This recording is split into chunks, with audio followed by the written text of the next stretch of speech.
ताज्या घडामोडी पाहिजेत तर मग आपल्या C24 या यूट्यूब चॅनलला लाईक करा, शेअर करा, सबस्क्राईब करा आणि बेल आयकॉनवरती क्लिक करायला विसरू नका.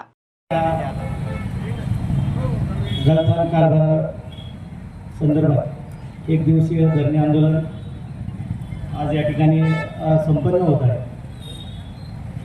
खरं तर हे आंदोलनाला इथं उपस्थिती जरी कमी असली तरी मला माहिती आहे कालपासून जेवढे फोन येतात हा सर्वसामान्य मनसरकरांच्या म्हणजे अंतःकरणातला विषय आहे. कारण प्रत्येकाला इथं पिडलं गेलेलं आहे. पूर्वी ग्रामपंचायती होत्या, नगरपंचायत झाली. नगरपंचायत का करण्यात आली होती? कारण नगरपंचायतचा टोटल प्रस्ताव मी तयार केलेला आहे. म्हणजे माझी जी बॉडी होती त्या बॉडीच्या आम्ही स्वतः सगळा प्रस्ताव तयार करून दिलेला आहे. आणि त्यामुळं आज जे कोणी म्हणत असतील की एवढा निधी आला तेवढा निधी आला, निधी नगरपंचायत आली म्हणून निधी आलेला आहे. पूर्वी ग्रामपंचायत होती, संबंधित लोकप्रतिनिधी होती, त्या काळी काही एवढा निधी ग्रामपंचायतला मिळत नव्हता. आणि त्या निधीमध्ये किंवा जमणाऱ्या पैशामध्ये ग्रामपंचायतचं उत्पन्न आणि खर्च याची तफावत कुणालाही ती हे होत नव्हती. आणि दिवसेंदिवस आपलं गाव कर्जात चालले. कारण मी होतो तेव्हा मला वाटतं 1.5-2 कोटी रुपये लाईट बिलाचे थकले होते. म्हणून आपला खरं तर हा नगरपंचायत करण्याचं ठरलं होतं. नगरपंचायत करताना एक साधा विषय होता की सर्वसामान्याला याचा फायदा व्हावा, सगळ्या नागरिकांना याच्या नागरी सुविधा मिळावा, हा एक प्रांजळ म्हणजे फायदा बघून खरं तर नगरपंचायत करण्यात आली होती. पण मागील 2-3 वर्षाचा जर आपण नगरपंचायतचा इतिहास पाहिला तर प्रत्येक कामात काम करताना ठीक आहे प्रशासकीय राज आहे आपल्याला मान्य आहे, पण एवढ्या मोठ्या प्रमाणात हुकुमशाही पद्धतीने ठराविक लोक सांगतील तसंच जर काम होत असेल तर असा विकास मला नाही वाटत का मनसरकरांना मान्य आहे. त्यामुळे आज हे एक दिवसीय आंदोलन या ठिकाणी करण्यात आलेलं आहे. आता राजाभाऊ बऱ्यापैकी मांडतील. आज खरं तर माझ्याकडे भरपूर पेपर होते, मी पुण्याहून आलो त्यामुळे मला पेपर इथं आणता आले नाही. पण लवकरच आम्ही ती पण एक पत्रकार परिषद घेऊन प्रत्येक विकास कामावाईज बरं करायला कसं आपण एका वेळेस जर सगळ्यांचं बोललो तर ते कसं होतं एखादा सिलेबस विद्यार्थ्यांच्या डोक्यावर जातो, तसं आपल्या मनसरकरांच्या डोक्यावर जायला नको. त्यामुळं मी एक काल COशी बोलताना एकच ठरलं होतं, एक ठेकेदार घ्यायचा. ठेकेदार त्यालाही नाही ऑन पेपर फक्त एक 5 ते 6 लोक आहेत. जी लोक आहेत संगमनेर, कोण नगर, कोण पुणे, आणि ती अचानक मनसरमध्ये कशी काम घेण्यास आली. आणि एवढा मोठा समजा जर 100-110 कोटी रुपयाचा जर निधी आलेला आहे आणि जर विकास बघितला तर विकास कुठंच असा म्हणजे सर्वसामान्याला फायद्याचा दिसत नाही. त्यामुळे आपण एक काम घेऊ असं माझं एक मत आहे. आणि याविषयी कालही COना सांगितलंय. मी जानेवारी महिन्यातही आदरणीय त्यावेळेचे जिल्हाधिकारी राजेश देशमुख साहेबांना पत्र दिलं होतं. त्याच्यानंतर एप्रिल महिन्यात सुद्धा आत्ताचे जे आहेत जिल्हाधिकारी साहेब डुडी यांनाही पत्र दिलं होतं का बाबा हा भ्रष्टाचार आहे, याच्यात असे प्रॉब्लेम आहे, हे थांबवा नाही तर आम्हाला उपोषण करावं लागेल. कारण सगळ्यात मोठं जरी तो होत असेल तर एक लय मोठ्या प्रमाणात बल्क टेंडर होतोय. आणि बल्क टेंडर करून बल्क टेंडर कशासाठी केलं जातं? हे काय सर्वसामान्य मनसरकरांच्या फायद्यासाठी झालं नाही. कमिशन एक हाती मिळावं का टक्केवारी जी काय आहे ती एक हाती आपल्याला मिळावी म्हणून, आणि त्याचा कुठं बोबाटा होऊ नये म्हणून हा सगळा विषय बल्क टेंडर केलं जात होतं. आता आपण जर ही नगरपंचायतची नवीन इमारत पाहिली आणि त्या शेजारी बाळासाहेब बांधकेल यांच्या काळात बांधलेली सरपंचाची इमारत ती जर पाहिली, दोन्ही इमारतीचा तुम्ही तफावत पहा. त्याच्या म्हणजे तुम्ही काय म्हणतात त्याला रकमा पहा, प्रचंड रकमा आहे. बाळासाहेब आता तुमची इमारत किती झाली एवढं काही आम्हाला डिटेल्स नाही, पण आज 4-4, 5-5 कोटी रुपये या इमारतींना जर निधी येतो आणि मनसरमध्ये कुठलाही सर्वसामान्य कॉन्ट्रॅक्टर असेल, जर त्यांनी कुठलीही बिल्डिंग बांधली, फ्लॅट असो किंवा गाळा असो, मला वाटतं 2500-2600 रुपयात तो 40 सकट गाळा सर्वसामान्याच्या ताब्यात देतो. पण आज जर तुम्ही या इमारतीचा दर बघितला, कारण मध्ये पण मी आकाश शोधत होतो, तर आमचं म्हणणं होतं या इमारतीला काही सोन्याच्या विटा लागलेल्या आहेत का. आता सर्वांना वाटतं बघ नाही ठीक आहे विकास झाला आहे, ही लोक विरोध का करतात, पण याचे तोटे नंतर सर्वसामान्य लोकांनाच जाणवणार आहे. कारण बाळासाहेब, ही जी इमारत आहे समोरची आता जी सध्या ही आहे, या इमारतीची टाउन प्लॅनिंगची मान्यता घेताना आदरणीय जे सीओ साहेब आहेत गोविंद जाधव साहेब यांनी प्रतिज्ञापत्र करून दिलं. एक याचं आणि एक आपल्या खाली जे नाट्यगृह होते त्याचं, की तेथील रस्ता आणि 12 मीटरचा करू. आता आपल्या पुढे जो रस्ता दिसतोय तो 5.5 मीटरचा आहे आणि हा रस्ता 12 मीटरचा केला जाणार. त्याच्या बाजूला परत साईड मार्जिन सोडलं जाणार, म्हणजे कमीत कमी हा रस्ता होणार 20 मीटरचा. मग 20 मीटरचा रस्ता ज्यावेळेस करायचा प्रतिज्ञापत्र सीओ देतात, त्यावेळेस आता ही तुम्ही उजव्या बाजूची बांधकामं पहा, कुठेची कुणाची असणं तयार होतो. आणि जर परत हा रस्ता 20 मीटरचा करायचा आहे, तर मग हे परत सगळं बांधकाम तोडायचं, परत हे करायचं. असं जर यांनी केलं आहे, मी सगळं झाकून ठेवलंय. दिलीप भाऊ, तुमचं लक्ष्मी रोड तर नकाशावरच गायब आहे. इथं कुणाला तर नकाशा आहे शेजारी तुमच्या, तुम्ही पाहू शकता. ह्या इमारतीची मान्यता घेताना जर तो मला वाटतं एमडी आहे, तो राज्य जो मार्ग आहे आतला, तो जर कागदावर दाखवला असता तर त्या पुढच्या इमारतीला मान्यता भेटली नसती. आणि ती मान्यता लपवण्यासाठी पूर्ण लक्ष्मी रोड हा कागदावरून गायब केलेला आहे. त्याचा उल्लेख केलाय पाथवे. तो काय नाही, उद्या तुम्हाला समजा कोणाला आज ठीक आहे, आज आपल्या इमारती आहेत, भविष्याने तुम्ही बांधलं होतं 10-15 वर्षापूर्वी तुमचं असेल किंवा शेजारचं ते मयूरवाल्यांनी बांधलेलं कॉम्प्लेक्स असेल, याचं आज ना उद्या रिनोव्हेशन करावं लागणार, नवीन पुढच्या पिढीला बांधावं लागेल. ठीक आहे, तुमचा नातू बांधेल, पण ज्यावेळेस तुमची मला सगळं बांध केल्याच्या जागा आहे आणि ही पण आपण बसलो, हे पण बांध केल्याच्या जागा. जर तुमच्या जागा तुम्हाला उद्या डेव्हलप करायची वेळ आली आणि तो रस्ता जर नकाशावर नसेल, तर तुम्ही काय पुढे म्हणजे काय करून ठेवणार.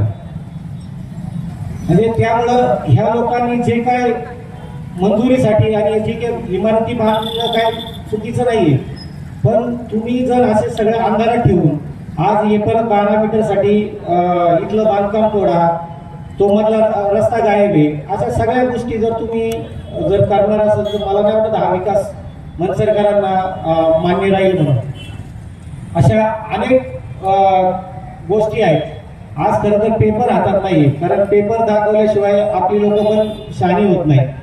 राजाभाऊ, हा आपला जो लढा आहे हा काही एक दिवसीय आपण धरणे आंदोलन करून होणार नाही. मी कलेक्टर साहेबांना सुद्धा 10 तारखेचं उपोषणाचं पत्र दिलंय आणि माझी सगळ्या मनसरकरांना विनंती आहे, आपण सगळे एकत्र या आणि ह्या ठराविक गोष्टी विरुद्ध आपण एक जनहित याचिका दाखल करू, जेणेकरून उद्याचे जे काही आपल्याला होईल. तुम्ही सर्वसामान्य बघा ना, आज तुम्ही घरं बांधताना काय प्रचंड अधिकारी पैसे मागतात. तुमची आता सगळे अधिकारी काय आले, आपलं नगरपंचायत करताना इच्छा काय होती का इथं सर्वसामान्याला सुविधा उपलब्ध व्हावा, पुण्याला टाउन प्लॅनिंगला जायला नको. या अधिकाऱ्यांना जसा बसण्यात आलाय का, पहिलं प्लॅनिंग सँक्शन करताना 2-3 लाख रुपये, नंतर हे करताना आपण वाईट एवढं आहे राजाभाऊ, काही पैसे घेऊन कोण जाते माहिती का, आपल्याच गावातले काही दलाल हे पैसे घेऊन जातात. याचं सगळ्यात वाईट दुःख आहे. मध्ये 5-50 हजार रुपये खाण्यासाठी या लोकांनी, आणि वेळेला हे बघा राजकारणात कसं असतं, नाव घेऊनच बोललं पाहिजे असं काही नाही. लोकांना तर म्हणलं का ताक कळते, आपण वेळोवेळी त्यांची नावं पण घेऊ. पण हे जर मनसरची लोक जर मनसर विकायला निघाली असतील, बरं कशासाठी, ठराविक 1-2-4 कामासाठी. आता नवीन 2-4 दिवसापासून राजाभाऊ एक पिल्लू काढले, सरपंचाचं 2 काम आहे, राजाभाऊ एक काम आहे, विकास तो एक काम आहे. माझं तर त्यांना जाहीर आव्हान आहे, आमच्या नावावर जी काय कामं असतील आज आम्ही अर्ज दिलेला आहे. का ती कामं बंद करा. सगळी कामं मनसरमधली ऑडिट होत नाही तोपर्यंत टोटल कामं बंद करा. कारण जर असंच होत राहत असेल, कारण आपल्या इकडं म्हण आहे कोंबडी आधी का अंडा आधी. मला एक सांगा फक्त, आपण ज्यावेळेस घर बांधतो, आपण घर बांधताना एक शेतातली घरे, आज अनेक नागरिकांची मी घरं बघितली ज्याच्यात पुढे अवैध शेरा मारलाय आणि 3-3 पट्टी त्यांनी आकारलेली. आकारली का नाही आकारली? तुम्हाला आकारली ना.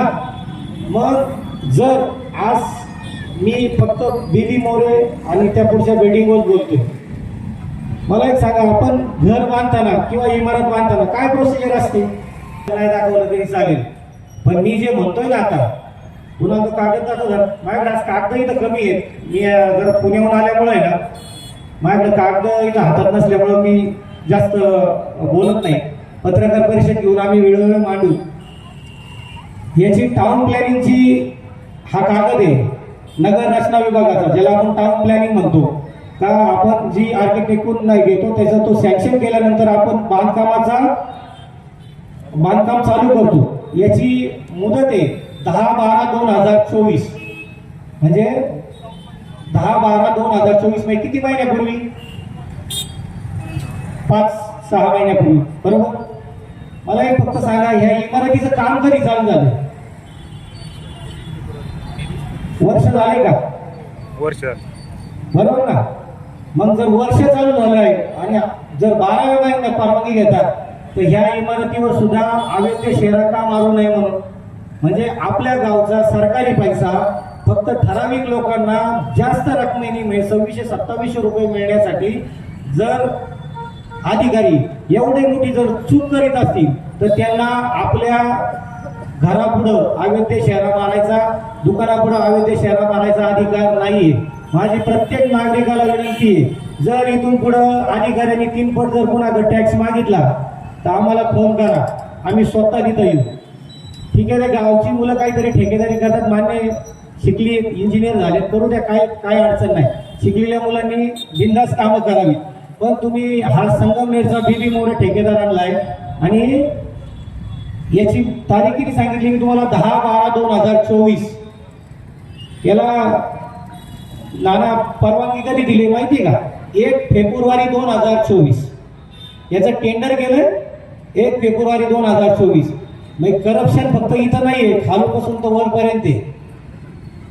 जर ती इमारतच जर सँक्शन नाही तर त्याचं टेंडर केलं कसं तुम्ही 5-6 कोटीचं आणि 6 कोटीचं करून परत त्याच्यावर पहिलं 2 मजल्याचं केलं आणि त्याच्यावर परत 2 मजले चढवले. बीबी मोरे नावाचा ठेकेदार आणला. तुम्हाला एक सर्वसामान्य सांगतो, बल्क टेंडर म्हणजे काय? जी इथं 1-2 कोटीचं काम आहे, तिथं 2 कोटीचं काम आहे, अशी 15 कोटीची कामं एकत्र करायची आणि ती XYZ ला द्यायची. ते XYZ कडून 10% काढून घ्यायचे, म्हणजे गावात बोंबाबोंब होणार नाही. वेळोवेळी 10% घेणाऱ्यांची सुद्धा नावं सांगू आणि त्यासाठी बल्क टेंडर करायचं. मग बल्क टेंडर करताना नियम असतोय का कुठलाही 15 लाखाचं किंवा 1.5 कोटीच्या वर जे काही काम आहेत, मला माहिती आहे अनेक ठेकेदारी तर आता आउटसाईडला बसून ऐकत असतील, 15 कोटीचं काम काढायचं आणि त्या 15 कोटी एक नियम टाकतात. RMC प्लॅन म्हणजे जो कॉन्क्रीट असतो ना, कॉन्क्रीट स्लॅबला कॉन्क्रीट वापरतो किंवा याला कॉन्क्रीट होतो, हा RMC प्लॅन 15 किलोमीटरच्या आतमध्ये पाहिजे. हे टेंडर करताना 1-2-2024 रोजी 3 निविदा आल्या. मला वाटतं एक निविदा तर समजा 5 कोटी म्हणा तुम्ही किंवा 6 कोटी म्हणा, 6 कोटीचं जर 20% धरलं तर किती रक्कम होती ती? 20% म्हणजे 1 कोटीला 20 लाख रुपये. 20% बिलो म्हणजे 6 कोटीला 1 कोटी 20 लाख रुपये ग्रामपंचायत नगरपंचायतचे वाचले असते आणि त्याच्यात आपण नवीन काम करू शकलो असतो. पण फक्त संबंधित ठेकेदाराला आणि या अधिकाऱ्यांना मलाही भेटण्यासाठी हे काम 1-2-2024 रोजी त्या बीबी मोरेला दिलं. त्यांनी लिहून दिलं का मी RMC प्लॅन टाकेल 15 किलोमीटरच्या आतमध्ये. मला जर टेंडर भेटलं तर मी तुम्हाला इथं हे करतो, कॉन्क्रीटचा प्लॅन टाकतो. मला आज यांनी कागदावर दाखवून द्यावा का संगमनेरचा बीबी मोरे ज्याचा मुलगा विराज मोरेच्या नावाने आहे, त्याचा 15 किलोमीटरच्या आतमध्ये कुठं कॉन्क्रीटचा प्लॅन आहे आणि नियम होता, यांनीच नियम लिहिले होते एफडीआर म्हणजे डीडी घेण्यात यावा. जर म्हणजे मी किंवा त्या बीबी मोरेनी काम घेतले आणि 30 दिवसात जर त्यांनी 15 किलोमीटरच्या आतमध्ये प्लॅन शिफ्ट नाही केला तर त्याच्याकडून 1.5 कोटी 5 लाखाचा डीडी घेतला जावा आणि जर 30 दिवसात शिफ्ट नाही केलं तर 31व्या दिवशी त्याला न सांगता तो डीडी नगरपंचायतच्या याच्यात जमा करावा, असं स्पष्ट यांचे नियम होते. आज जवळजवळ वर्ष होऊन गेलं, अजून त्या बीबी मोरेचा फ्लॅट आपल्या भागात नाहीये. मग फक्त ठेकेदारांचा फायदा. बरं, मी काल त्या अधिकाऱ्याला विचारलं, अरे तुझ्या याच्यात एफडीआर लिहिलाय, डीडी लिहिलाय, एफडीआर कुठे काय घेतलंय माहिती का? म्हणजे यांना कुणाची भीतीच नाही, मला माहित नाही यांच्या मागं कुणाचा आशीर्वाद आहे. एक चेक घेतलाय, चेक नाना तांदळे नाना, एक चेक घेतलाय आणि त्या चेकच्या पोटी त्याला ते काम दिलंय. मी त्या अधिकाऱ्याला तेच विचारलं, तू 5 लाख रुपये गावचं नुकसान का केलं? ते घेऊन त्यांनी नियमवाटी शर्तीचा भंग केलाय, ते काम बंद करा. अशा मला वाटतं अनेक गोष्टी कागद दाखवला ना. फक्त माझी सामान्य मनसरकारांना विनंती, ही जळ आहे ना, हे आपल्या टॅक्स मधले पैसे, अनेक विषय ते खाली नाट्यगृह चाललंय त्याचा विषय, अनेक विषय. ठीक आहे, ही कामं उद्या भविष्यात हे आपल्यालाच फायदा होणार आहे, पण आपल्याला फायदा व्हायच्या आधी हे जर सगळं बघितलं आणि मेन विषय राहतो, ही टक्केवारी कोण खातंय, 10% हे कोण खातंय, याचे आका कोण आहे. उद्या आमचा नको संतोष देशमुख व्हायला. कारण मला नलोडे साहेब, मी तुम्हाला परत फोन केला होता, एक ठेकेदार मला असाच फोनवर म्हणला, मी शक्यतो कोणाचे फोन रेकॉर्ड करत नाही. ठेकेदाराचं म्हणणं होतं, सरपंच चुकीच्या विषयात हात घालू नका, मनसरमध्ये मर्डर होते. आम्हालाही बघायचंय पुन्हा किती धमक, आणि जर गावचं खात असेल ना, आमची पण तयारी. फक्त कसं होतं, काही विषयात मला वाटतं सामान्य मनसरकारांनी सुद्धा याच्यात हे घ्यावं, थोडंसं लीड घ्यावं. कारण ह्या शेवटी आपल्या याचा अस्तित्वाचा प्रश्न आहे.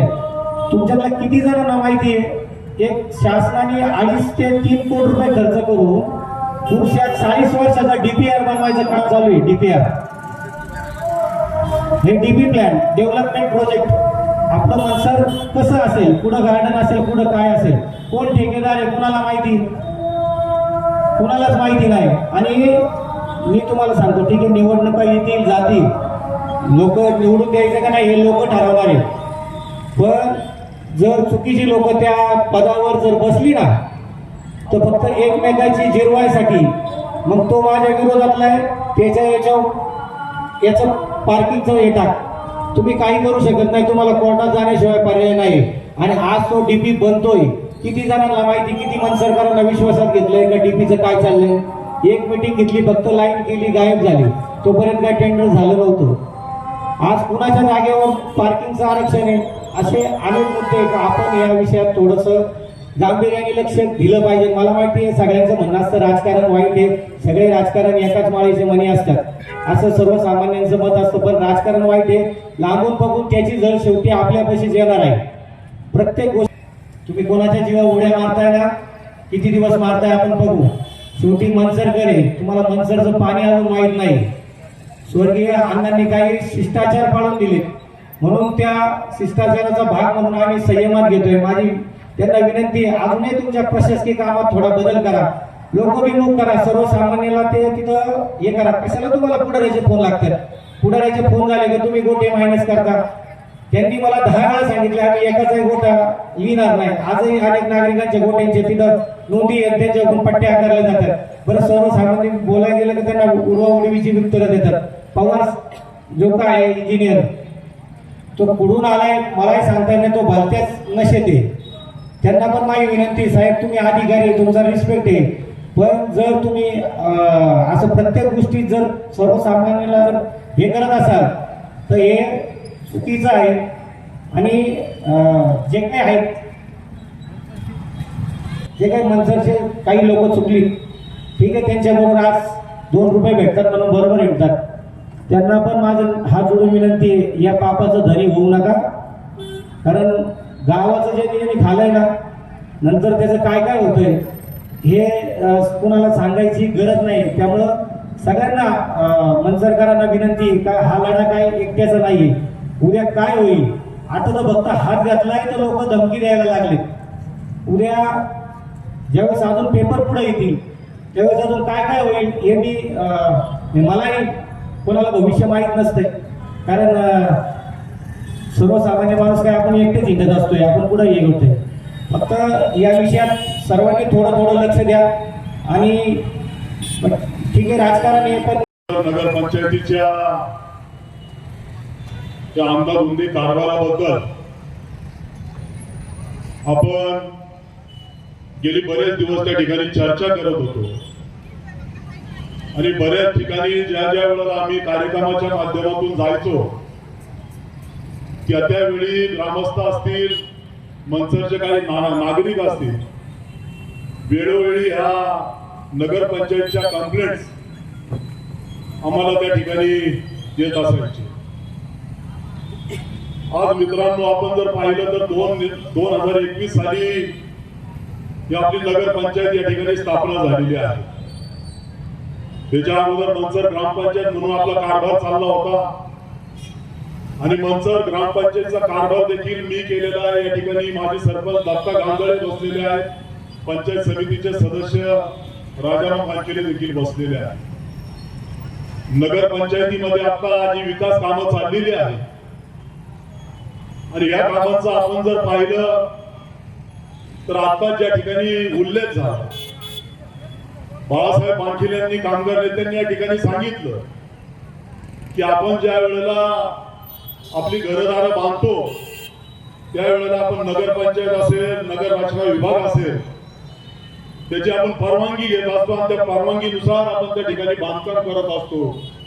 जर ते बांधकाम जर केलं नाही तर आपल्याला कोणत्या कलमाखाली आपल्याला त्या ठिकाणी दंड होतो हा कलम देखील त्यांनी सांगितलेला. पण मला या ठिकाणी नम्रपणाने बाळासाहेब या नागरिकांना सांगायचंय आणि आपल्याला देखील सर्वांना सांगायचंय की ग्रामस्थ चुकले तर दंड होतो हे बरोबर आहे. पण जे लोक परवानगी देणारे असतील, नगरपंचायत जर परवानगी देते आणि नगरपंचायतच जर चुकत असेल तर त्याचा न्याय आपण पुढे मागायचा ही वेळ आता सध्या आपल्यावरती आलेली आहे. दत्ताशेठ गांधळेंनी या ठिकाणी विषय मांडला की नगर रचना विभागाचं या ठिकाणी संपूर्ण कागदपत्र आमच्याकडे आहे. 2024 सालाची परवानगी त्या ठिकाणी होती आणि नगर विभाग रचना या विभागाने ज्या वेळेला परवानगी दिली आणि ती परवानगी दिल्यानंतर देखील 6 ते 8 महिन्यानंतर आपल्या या 2 इमारतींचं काम त्या ठिकाणी चालू झालेलं आहे. आता मी सरपंच असताना एक इमारत उभी केलेली आहे विकासभाऊ. त्या ग्रामपंचायतीचं एस्टिमेट देखील आपण त्या ठिकाणी तपासलं पाहिजे आणि त्यावेळेला तपासलं देखील आहे. म्हणजे ही जी ग्रामपंचायतची इमारत आहे ही त्यावेळेला 1 कोटी आणि 70 लाख रुपयामध्ये त्यावेळेला तयार झालेली आहे. भव्य अशी इमारत आणि त्याच्यामध्ये जर आपण स्टील जर पाहिलं तर खाली फाउंडेशनला जर पाहिलं तर आपण एक पारी सारखे त्या ठिकाणी फाउंडेशनला स्टीलचे रॉड टाकलेले आहे. आताच्या जर 2 इमारती जर आपण पाहिल्या तर 4-4 कोटीची एस्टिमेट आहे. ह्या इमारतीचा 4 कोटीचा आहे, पलीकडच्या मागच्या इमारतीचा 4 कोटीचा आहे. मला हे कळत नाही ग्रामपंचायतीच्या नगरपंचायतच्या ह्या 2 इमारती आहेत त्या अशा कोणत्या आता सरपंचांनी सांगितलं की त्याला काय सोन्याचे आपल्याला कौलं टाकायची तर सोन्याचे दरवाजे बसवायचे तर त्याची इस्टिमेट जे आहे ते 4 कोटी केलेले आहे. आणि आपण जर पाहिलं तर ही जी ग्रामपंचायतची इमारत झाली त्या इमारतीमध्ये आपण ज्या वेळेला ही प्रशासकीय ऑफिसं आणली, ज्या वेळेला मनसरचे गाळेधारक होते म्हणजे जे जागेवरती होते त्यांना गाळेधारकांना देखील त्या ठिकाणी न्याय देण्याचं आपण काम केलेलं आहे. आता हे बदनामी काय करतात, आम्ही या ठिकाणी सकाळपासून बसलोय, बाकीची लोक काय बदनामी करतात का हे तुमच्या मुळावरती उठलेले आहेत. एक ग्रामपंचायतची 2 इमारती चालल्यात त्यांची कामं होऊन देत नाही.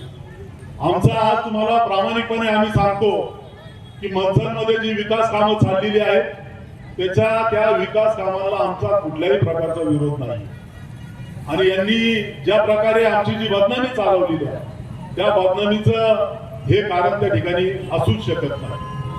आज आपण पाहतो की 110 कोटीची कामं जवळपास मंचर नगरपंचायतची त्या ठिकाणी चालू आहे.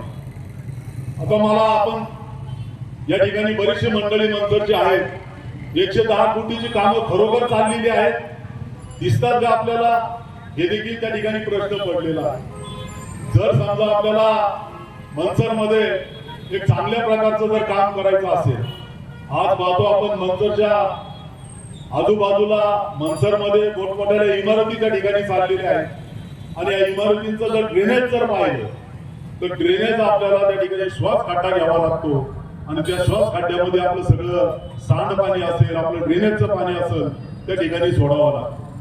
आज माझी आपल्याला एक विनंती होती, म्हणजे मी त्यावेळेला शिवण्णा देखील सांगितलं की एवढा मोठा निधी आपल्याला जर आलेला आहे तर साळी हॉस्पिटल पासून तर आपल्या महात्मा गांधी विद्यालयापर्यंत आपण त्या ठिकाणी रस्त्याच्या मधोमध डिवायडर करून दोन्ही बाजूला जर गटर काढले आणि त्या बाजूला दोन्ही पेविंग ब्लॉकचे जर काम केले, एक 5-7 कोटी रुपयाचं काम होईल आणि एक या मंचर मधलं ड्रेनेज सिस्टीम एक खर्डी नाल्याला त्या ठिकाणी जाऊन मिळेल, अशा प्रकारची आम्ही त्या ठिकाणी सूचना केली. परंतु त्याचं कुठल्याही प्रकारचं काम त्या ठिकाणी झालं नाही. आज मुळेवाडी पासून तर आपण इंजिनिअरिंग कॉलेज पर्यंत पहा, दोन्ही बाजूला त्या ठिकाणी पददिवे लावलेले आहेत. एकदम शहरामध्ये आपण जातो त्याप्रमाणे त्या ठिकाणी पददिव्यांची कामं केलेली आहेत. म्हणजे जी विकास कामं चांगल्या प्रकारची झालेली आहेत त्याला आपण चांगलंच म्हणणार आहे. परंतु काही कामं जी आहेत निकृष्ट दर्जाची चाललेली आहेत. आपण आज मंचरच्या गावामध्ये पाहतो रस्त्यांची कामं जी आहेत ती अतिशय त्या ठिकाणी कुठला दर्जा त्याला नाहीये, अगदी निकृष्ट प्रकारची कामं त्या ठिकाणी चाललेली आहेत. आणि ठेकेदार कुठं खड्डे जर पडले तर त्या ठिकाणी पॅच मारतात, थोडस डागडुजी करतात आणि आपली त्या ठिकाणी बिलं काढून घेतात. आज आपण जर पाहिलं तर बांधिले मळा असेल, पांढरीचा मळा, विकास कामं गेल्या 3 वर्षामध्ये या शहरामध्ये चालू आहे. त्या सगळ्या विकास कामांचं शासकीय आढावा होऊन त्याची निपक्षपातीपणानं त्रिस्तरीय चौकशी व्हावी, त्यासाठी 1 दिवसाचं लाक्षणिक धरणे आंदोलन या ठिकाणी सकाळी 10 वाजल्यापासून केलेलं आहे. माझ्या आधीच सरपंच दत्ताभाऊ गांधळे असतील, बाळासाहेब बानखेले असतील, कामगार नेते गणेशजी, या सर्वांनी नगरपंचायतच्या कारभाराच्या स्वरूपामध्ये जे काही कामकाज चालू आहे ते आपल्या समोर मांडण्याचा प्रयत्न केलेला आहे. बांधवांनो, मंचर नगरपंचायतची स्थापना झाली 29 नोव्हेंबर 2021 रोजी.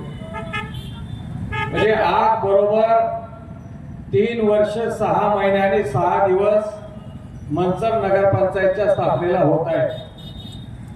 अनेक लोक बोलायला लागले की निवडणुका आलेल्या आहेत म्हणून ही मंडळी आता या पद्धतीचं राजकारण करायला लागलेले. पण बांधवांना एकच सांगतो, निवडणुका केव्हा होतील त्या होतील, परंतु आम्ही आता जे काही नगरपंचायतच्या विरोधामध्ये त्यांनी चालवलेल्या कामांच्या विरोधामध्ये आंदोलनात्मक भूमिका घेतलेली आहे. प्रथमच जाहीर करतो आणि आम्ही जे पत्रक छापलेलं आहे त्या पत्रकामध्ये सुद्धा स्पष्टपणाने भूमिका मांडलेली आहे की आमचा विरोध हा विकास कामांना नाही आहे, पण विकास कामांच्या नावाखाली जी काय मंचरची लूट चालू आहे ती लूट थांबवण्यासाठी आम्ही मंडळी आता रस्त्यावर उतरलेलो आहोत. आणि ही लूट करते कोण? बांधवांनो, तुम्हाला बारकाईनं माहित आहे का? तुमचं सगळ्या लक्षात आलेलं आहे की या तालुक्याचे 2 नेते, एक माझी आणि एक आजी आहे, या दोघांनी दावा केलेला आहे की आम्ही या मंचरसाठी भरभरून पैसे आणलेले आहेत, विकास निधी आणलेला आहे. ठीक आहे, आम्ही थोडक्यात ते मान्य करू की बाबा निधी तुम्हीच आणलेला आहे. जर निधी तुम्ही आणलेला आहे तर त्या निधीचं नियोजन, त्या कामांचं नियोजन, या मंचरकरांची खरी गरज काय याची सुद्धा तुम्हाला माहिती पाहिजे.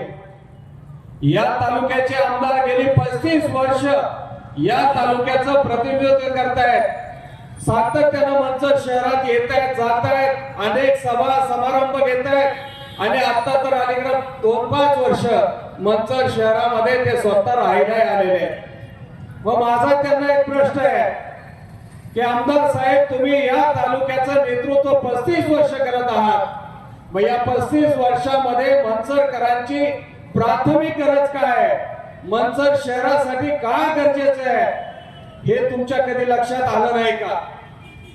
तुम्ही जी कामं सुचवलेली आहेत त्या कामांची यादी एकदा तुम्ही बारकाईनं पहा, मग ती तुम्ही सुचवलेली आहे की तुमच्या बगलबच्च्यांनी सुचवलेली आहे। दुसऱ्या बाजूला माजी खासदार सांगतायत की या शहरासाठी मी 50-60 कोटीचा निधी आणलेला आहे, ठीक आहे, ते आम्ही मान्य करू, पण तो निधी कसा आलेला आहे सरपंच? ज्या वेळेस शिवसेनेची विभागणी झाली, शिवसेनेचे 2 भाग केले, एक भाग गद्दार गट म्हणून एकनाथ शिंदेच्या बाजूला गेला, तुम्ही या तालुक्यामध्ये गद्दारी केली आणि त्या गद्दारीचं बक्षीस नगर विकास मंत्री म्हणून एकनाथ शिंदेनी 50 ते 60 कोटी रुपये मलिदा खाण्यासाठी तुम्हाला दिलेले आहेत। हा माझा जाहीर आरोप तुमच्यावरती आहे आणि तुम्ही सुद्धा ही कामं देत असताना तुमच्याच कार्यकर्त्यांना ती देण्यासाठी वेगळा घाट घातला। बांधवांनो, मी हे पोटतिडकीनं का सांगतोय? मंचरकरांच्या अजूनही लक्षात येत नाही की विकास कामाच्या नावाखाली तुमच्या मंचरकरांची प्रचंड लूट चालू आहे।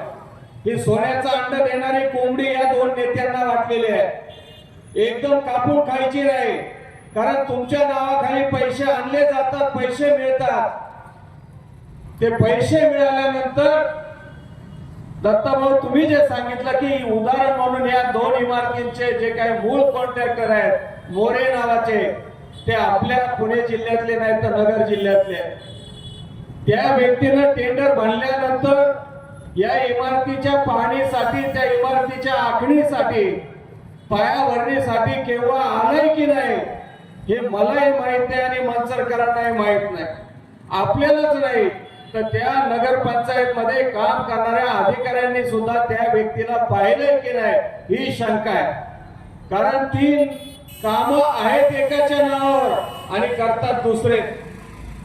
दुसऱ्या बाजूला ही माझ्याकडे कामांची यादी आहे बांधवांनो, ही यादी काय मी माझ्या पदरची बनवलेली नाहीये, या नगरपंचायतच्या अधिकाऱ्यांनीच ही यादी आम्हाला दिलेली आहे। जवळजवळ 200 ते 250 कामं सध्या आपल्या गावामध्ये चालू आहे आणि 115 ते 16 कोटी रुपये या यादीच्या माध्यमातून तुम्हाला ते पाहायला मिळतील, वेगवेगळ्या ठिकाणी ते पैसे पडलेले आहेत। तर या कामांमध्ये सरपंच तुम्ही बोललात तसं की काही ठराविक जे काही ठेकेदार आहेत, जे काही कॉन्ट्रॅक्टर आहेत, एक बल्क कॉन्ट्रॅक्ट म्हणून एकत्रित 10-5 कामं करायची आणि ते एकाच माणसाला द्यायची, ही कुणाला दिलेली आहे? वळसे पाटील एंटरप्राइजेस म्हणून एक फर्म आहे वळसे पाटलांच्या नावाने। कोण वळसे पाटील आहेत मी अजून शोधलेलं नाही, पण तुम्ही शोधलं तर नाव मिळेल।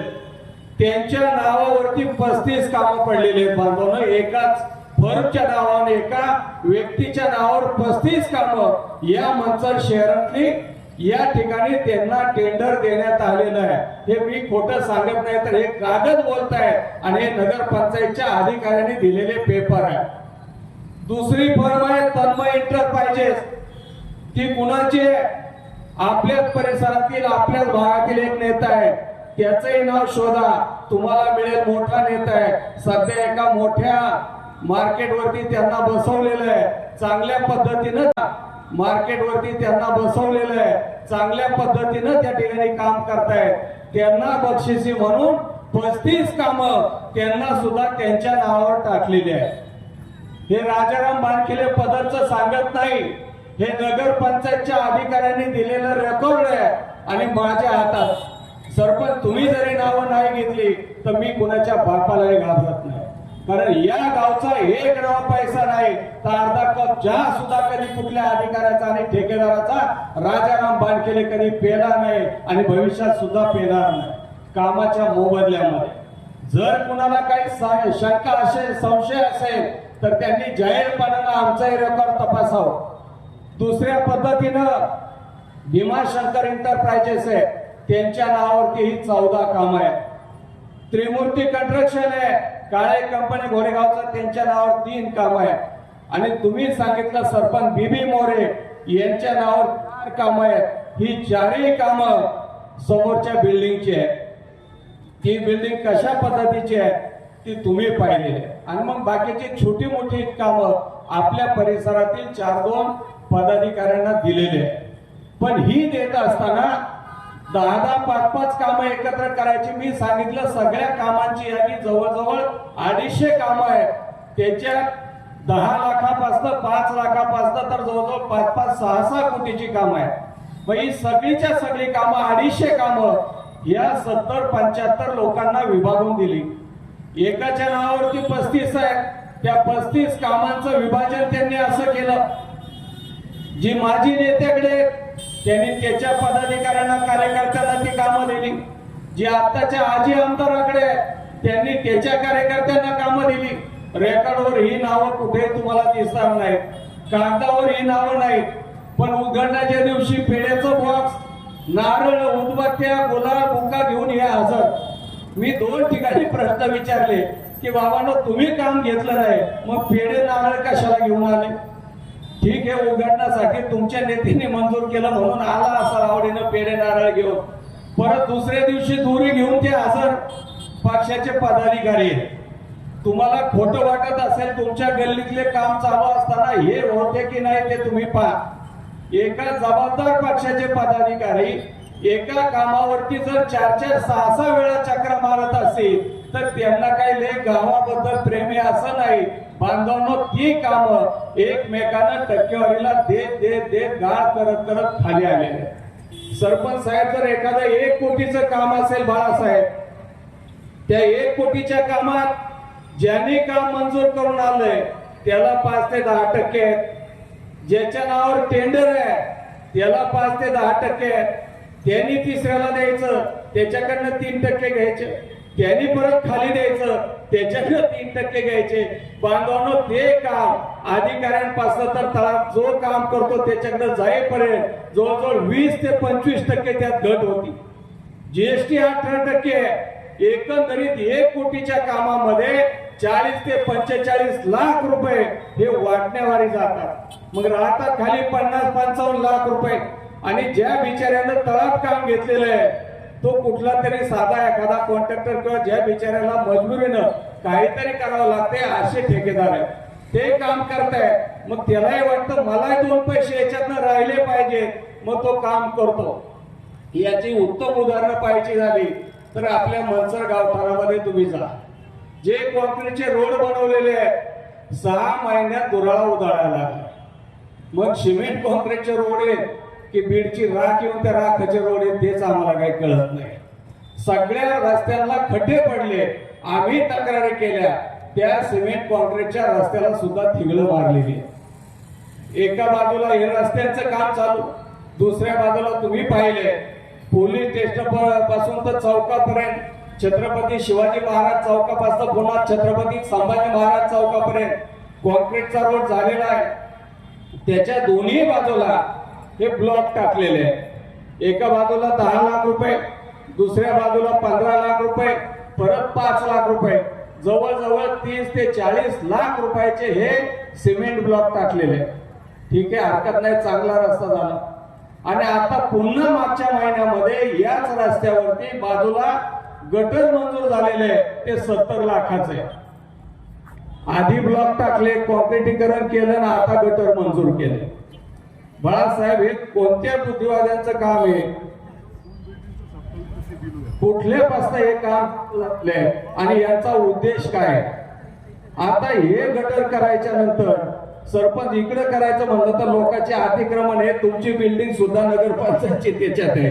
या ब्लॉकच्या बाजूला गटर होणार नाही. गटर करायचं तर हे ब्लॉक तुम्हाला उकडावे लागतील. ब्लॉक उकडायचे तर पुन्हा मंचरकरांचे 50 लाख पाण्यात जाणार आहे. जर तुम्हाला गटर मंजूर करत झालेलं माहित होतं तर मग हे ब्लॉक बसवायची घाई गडबड केली का तुम्ही?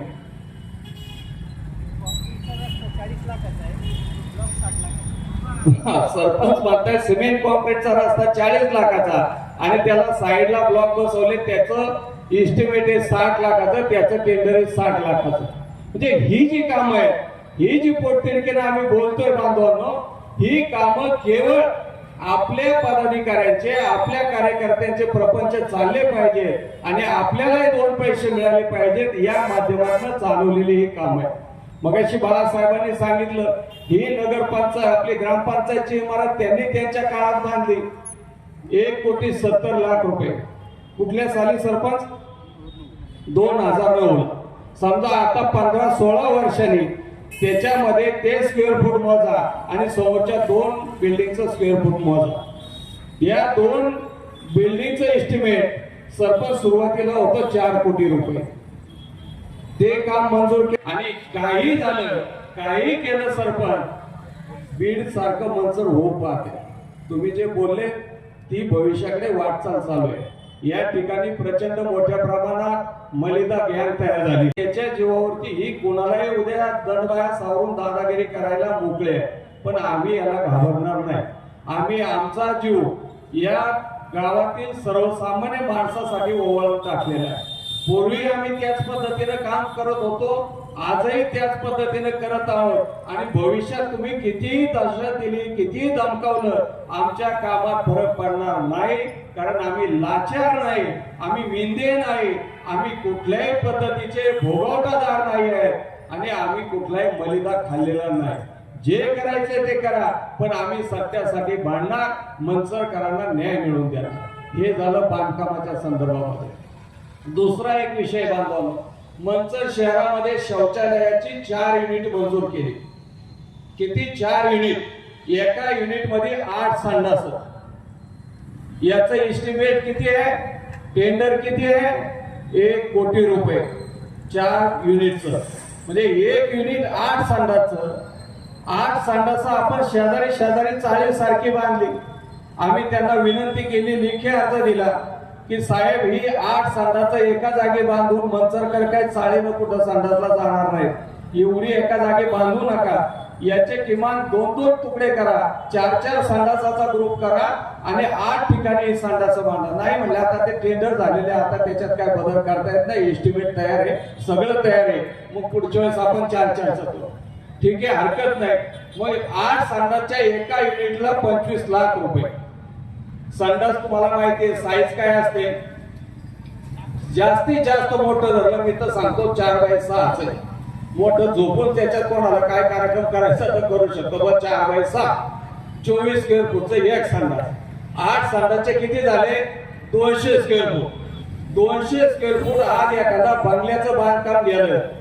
आमचे संतोष भोर माझे सरपंच अवसराच्या पुढे सरपंच बंगल्याचं काम कसं स्क्वेअर फूट चालू आहे? 1500 रुपयांनी कोणीही बंगल्याचं काम आज करून देते. लय जास्त चांगलं मटेरियल वापरलं तर 1700-1800 रुपयाने देतात. आणि ह्या 8 संडासला 25 लाख रुपये. बांधवांनो 25 लाखात एखाद्या चांगल्या पैशावाल्याचा बंगला होईल, पण आमची 8 संडास 25 लाखात आहे. मी सांगितलं जाधव साहेबांना, जाधव साहेब 25 लाख काम मला द्या, त्यातले 15 लाख नगरपंचायतला देतो, 10 लाख तुम्हाला मी संडास बांधून देतो, द्या मला ते काम. म्हणजे आता काय सांगणार राजा भाऊ, हे टेंडर झालेले ते दिलेले. किती भ्रष्टाचार, किती खायचं. या नेत्यांनी सांगायचं, तुम्ही ऐकायचं. साधा विषय, तुम्ही हिशोब करा, रात्री जा, घरी गेल्यावर पेचा करा.